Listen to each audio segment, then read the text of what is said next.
Le monde des Grecs de l'Antiquité est composé de cités. Une cité est un petit État composé d'une ville et de sa campagne.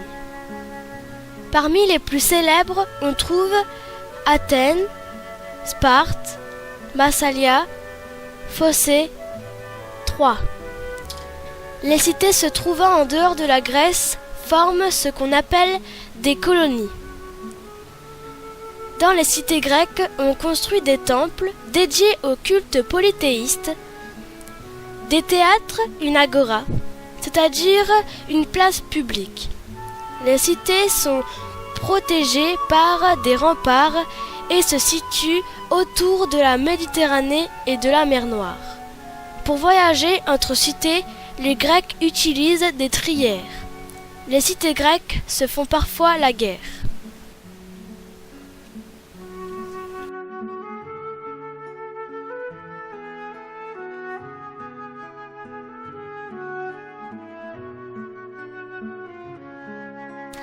L'Iliade et l'Odyssée sont de longs poèmes écrits par Homère en 750 avant Jésus-Christ. Nous ne savons que peu de choses à son sujet.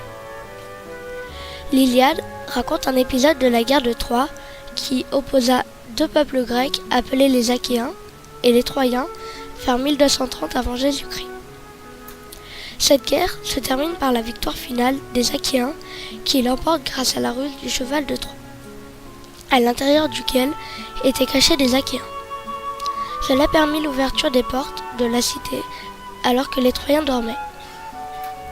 L'Odyssée, elle, raconte les aventures fantastiques d'un chef grec nommé Ulysse qui se perd en Méditerranée en essayant de retrouver son pays, l'île d'Ithaque.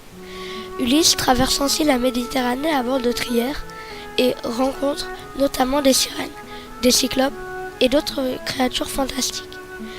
L'Iliade et l'Odyssée sont très importants pour les Grecs de l'Antiquité, car pour eux, il s'agit de leur livre d'histoire.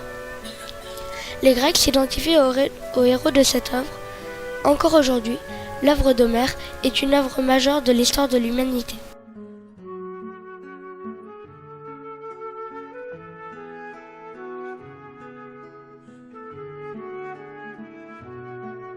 Les Jeux Olympiques sont fondés en 776 avant Jésus-Christ.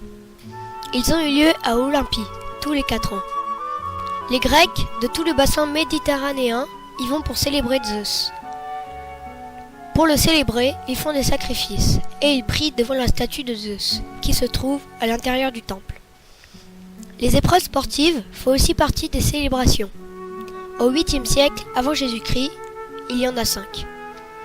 La course à pied, le saut en longueur, le lancer de disque, le lancer de javelot, la lutte.